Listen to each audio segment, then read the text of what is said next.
Greetings, friends. Welcome back to the broadcast. I'm Shawn. Website can be found at scriptureandprophecy.com. Well, we are approaching the spring feast here sooner than we think. It always comes up pretty quickly once we get to February, but last year, in the month of February, when it became time, we observed or acknowledged the festival of Purim. Now, Purim, if you don't know, it's not a commanded feast like the seven feasts throughout the Bible, but it is mentioned in the Bible and it has been observed traditionally by the Jewish people. Now, the festival of Purim, which is also known as the Festival of Lots, it's a Jewish holiday which commemorates the saving of the Jewish people from Haman, who was a Persian Empire official who was planning to kill all the Jews, but was thwarted by Mordecai and his cousin Esther, who also became queen of Persia. Now, if you go to Esther chapter 9, looking at verse 22, here's kind of the description of Purim. Because on those days the Jews rid themselves of their enemies, and it was a month which was turned from grief to joy, from mourning into a holiday, that they were to make them days of feasting and rejoicing and sending portions of food to one another and gifts to the poor. And the way this has been acknowledged and commemorated is that the book of Esther has been read aloud. I think twice is the tradition, once in the morning and once in the evening.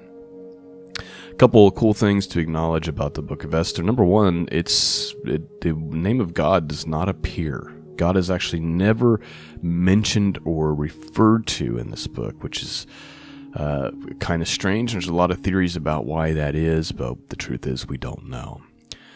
The second thing to acknowledge is Esther. That's actually not her real name. This Esther, it's actually a story about a Hebrew woman in Persia known as Hadassah, but we've always referred to her as Esther. Again, lots of theories about why that is. And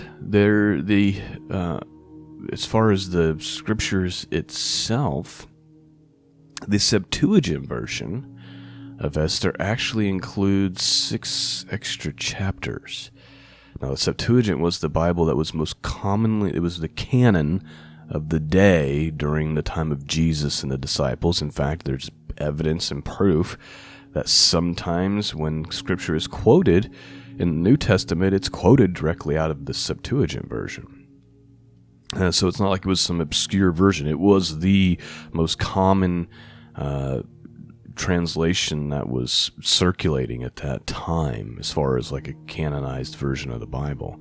And it includes 6 additional chapters of the book of Esther, including a dream by Mordecai and some other cool things. Last year what we did is we read the book of Esther as it's in our Bibles, and then we also read it again from the Septuagint version. So Lord willing, that'll be what we try to accomplish this week.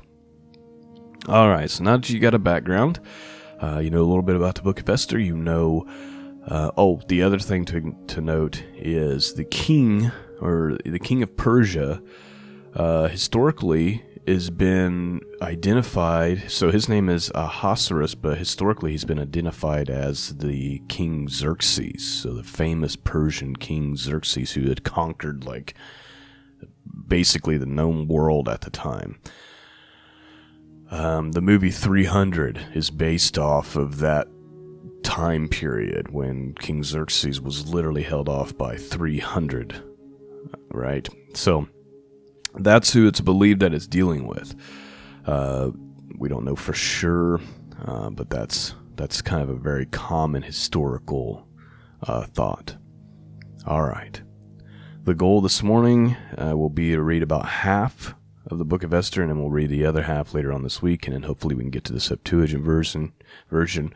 Worst case scenario, if I can't get time to do the Septuagint version, I'll just rebroadcast our study in it from last year. Okay.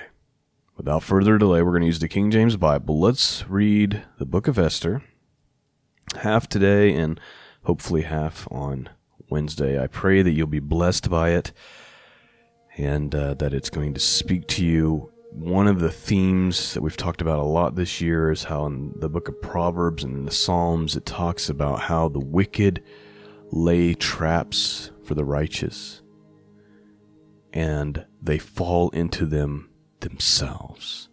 They lay these snares, they plot these evil things for God's people, and they find themselves entangled in them. Right now, in the times that we are living in, the enemy is digging ditches. But I believe, because of God's faithfulness to his people, that we will witness the wicked fall into these traps themselves. And the book of Esther is a story about that very thing. So let's read. King James Bible, chapter 1. Now it came to pass in the days of Ahasuerus. This is Ahasuerus which reigned over India, even unto Ethiopia, over 127 provinces.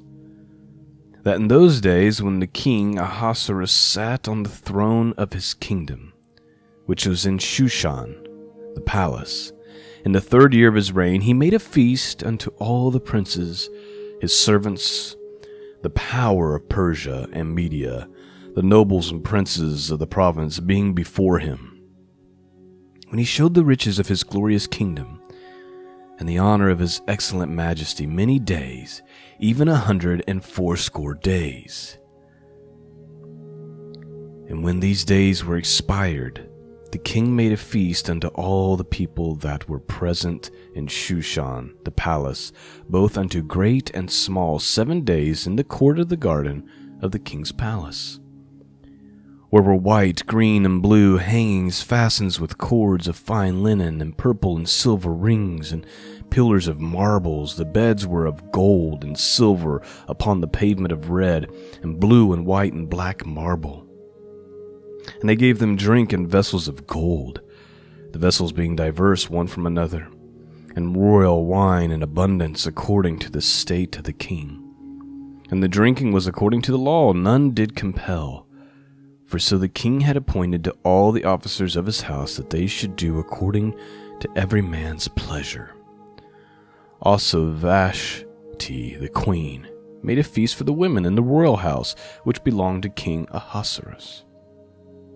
And on the 7th day, when the heart of the king was merry with wine, he commanded Mehuman, Biztha, Harbona, Bigtha, Abagtha, Zethar, and Carcas, the 7 chamberlains that served in the presence of Ahasuerus the king, to bring Vashti the queen before the king with the crown royal, to show the people and the princes her beauty, for she was fair to look on.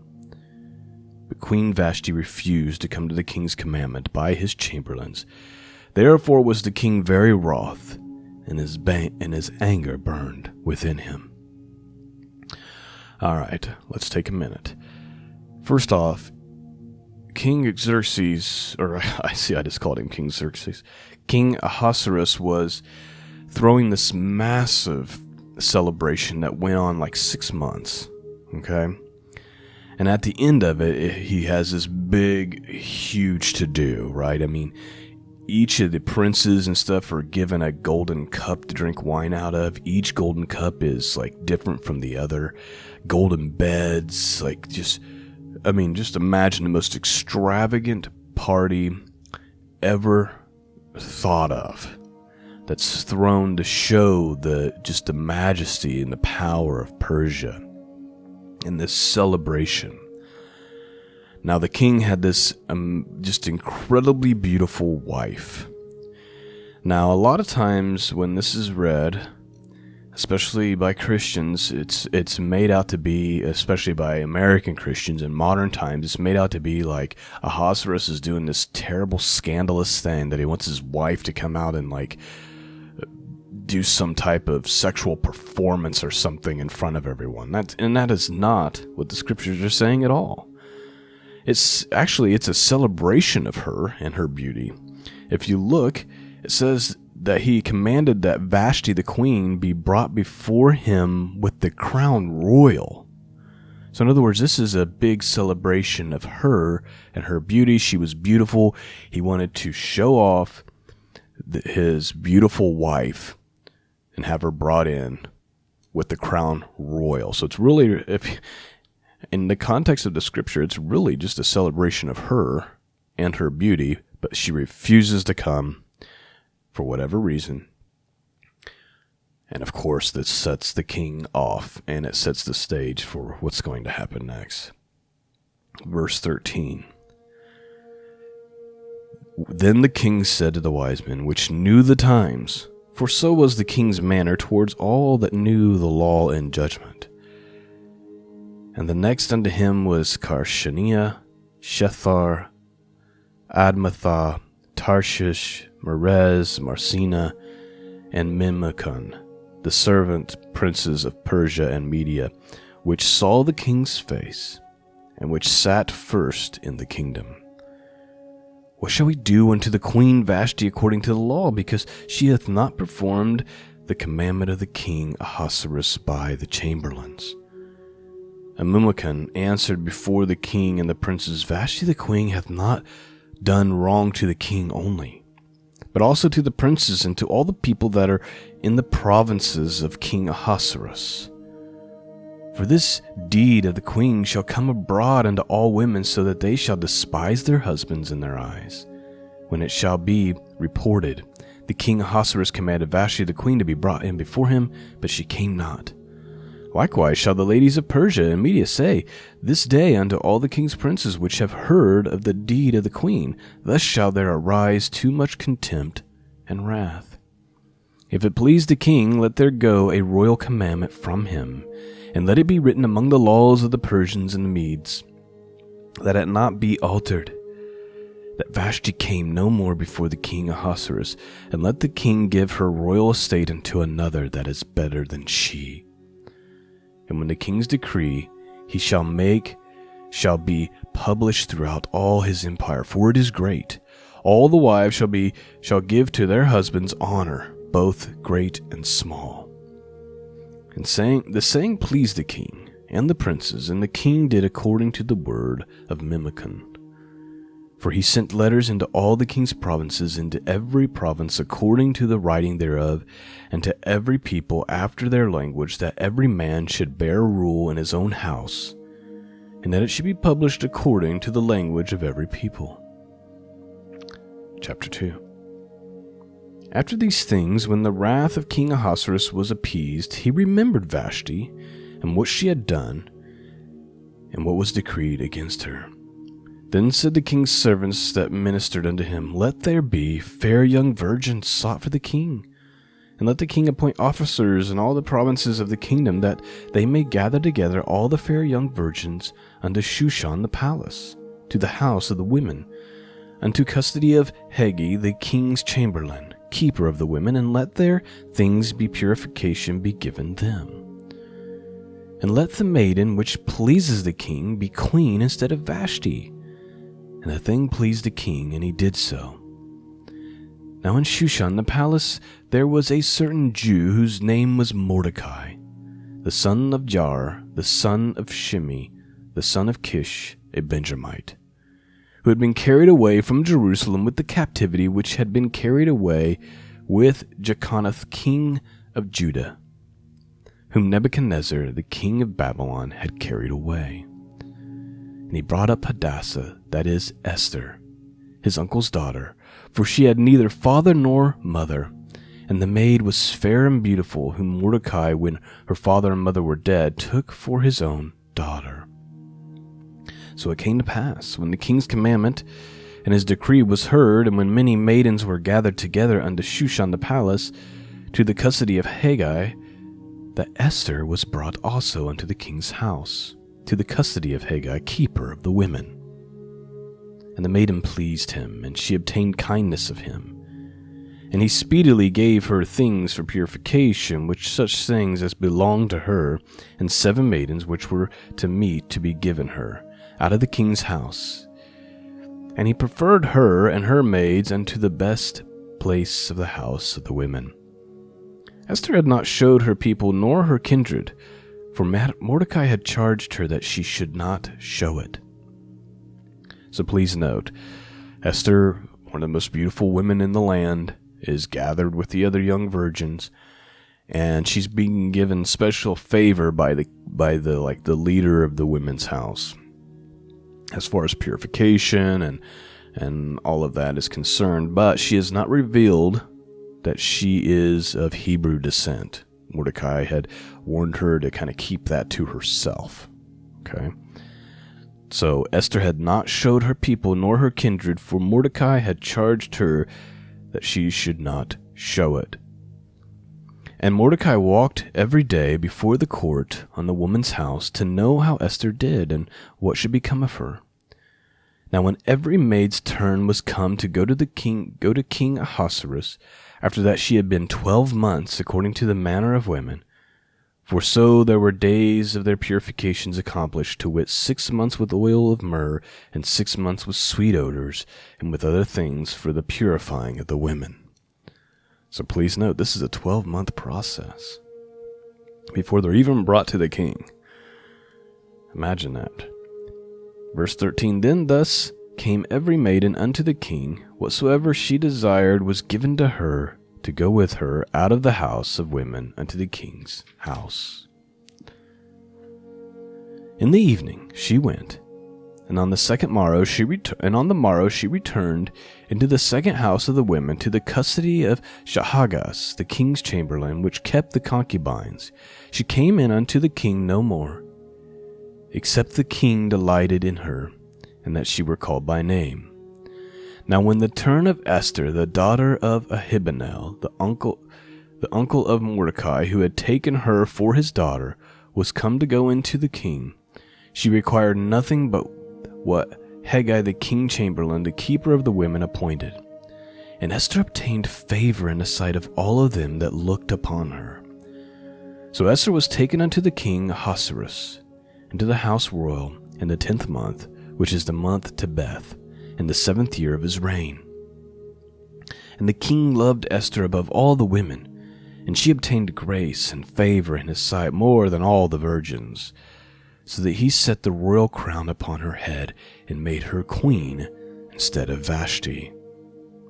Then the king made a great feast unto all his princes and his servants, even Esther's feast, and made a release to the provinces, and gave gifts according to the state of the king.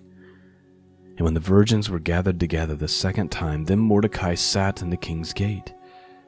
Esther had not showed her kindred, nor her people, as Mordecai had charged her, for Esther did the commandment of Mordecai, like as when she was brought up with him.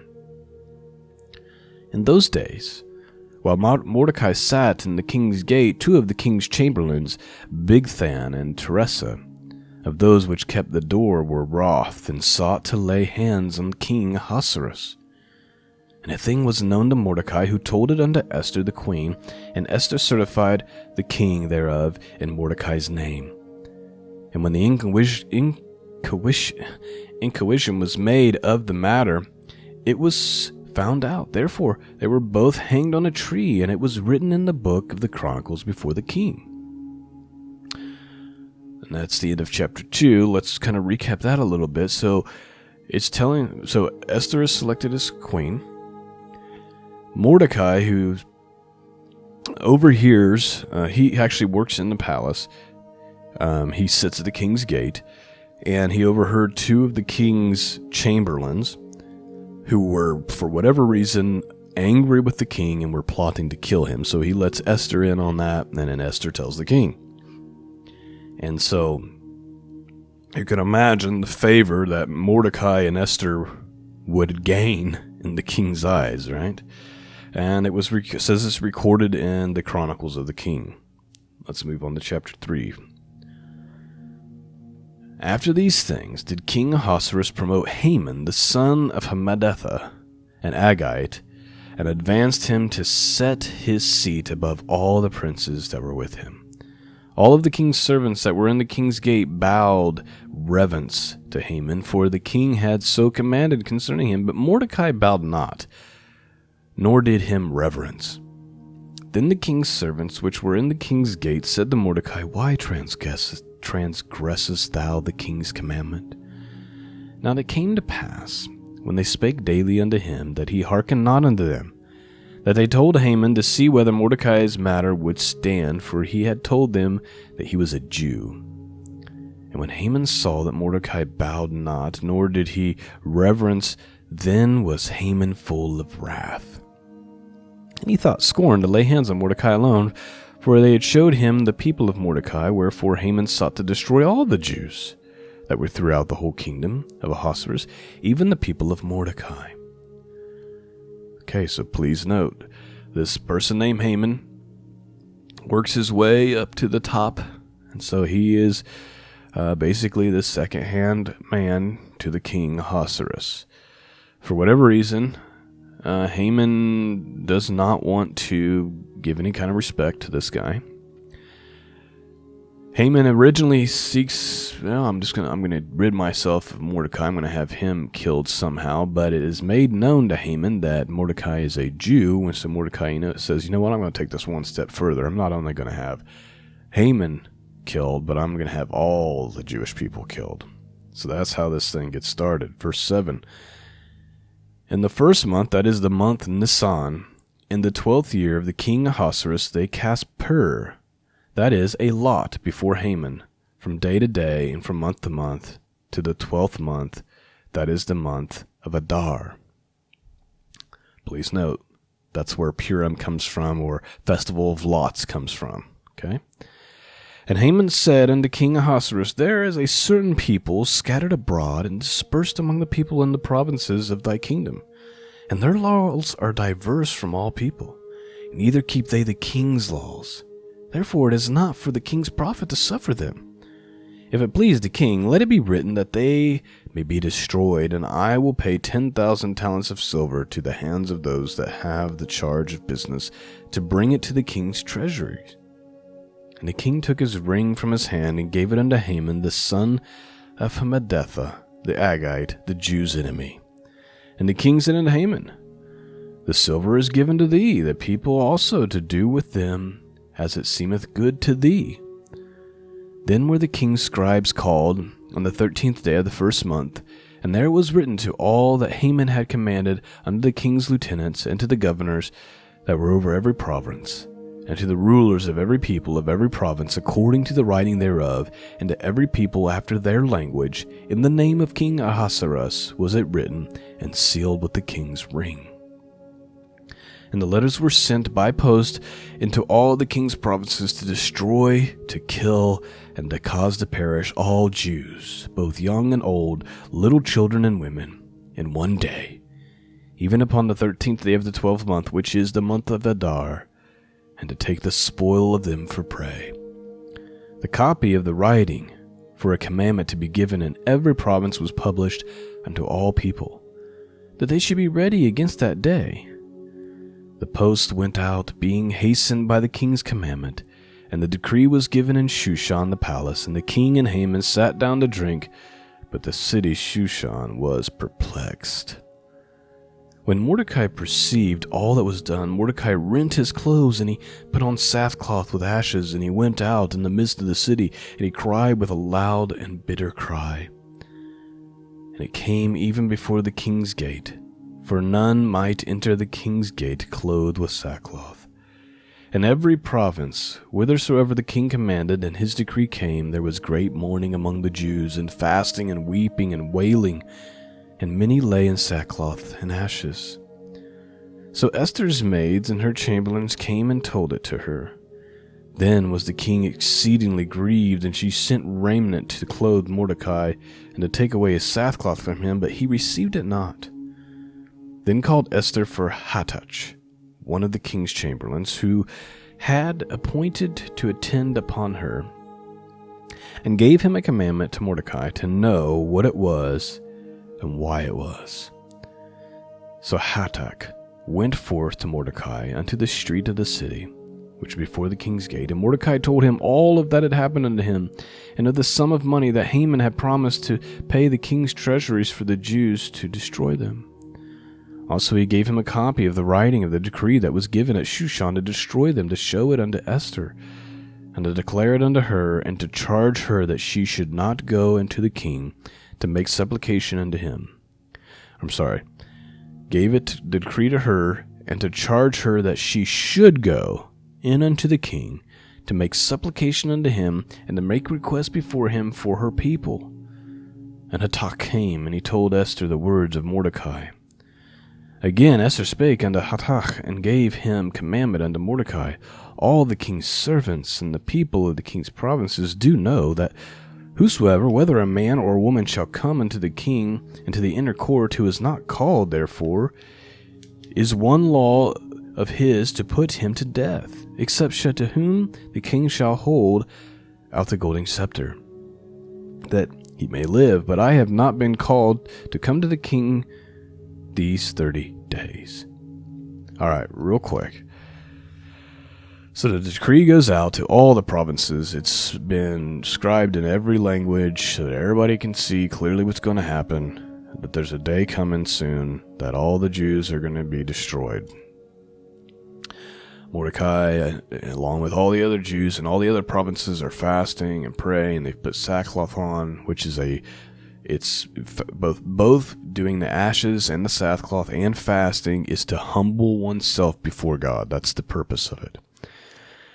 And finally it's made known to Esther, and Mordecai says, you've got to go into the king and make supplication for your people. And her response is, well, I can't, because no one's allowed to go into the inner court unless they are summoned by the king.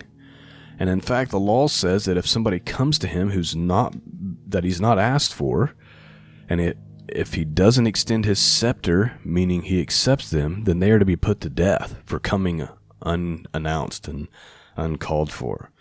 And she says, and he hasn't called me in 30 days. Okay, so that's where we're at in the story. We're almost done for this morning.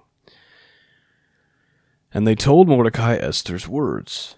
Then Mordecai commanded to answer Esther, think not with thyself that thou shalt escape in the king's house more than all the Jews.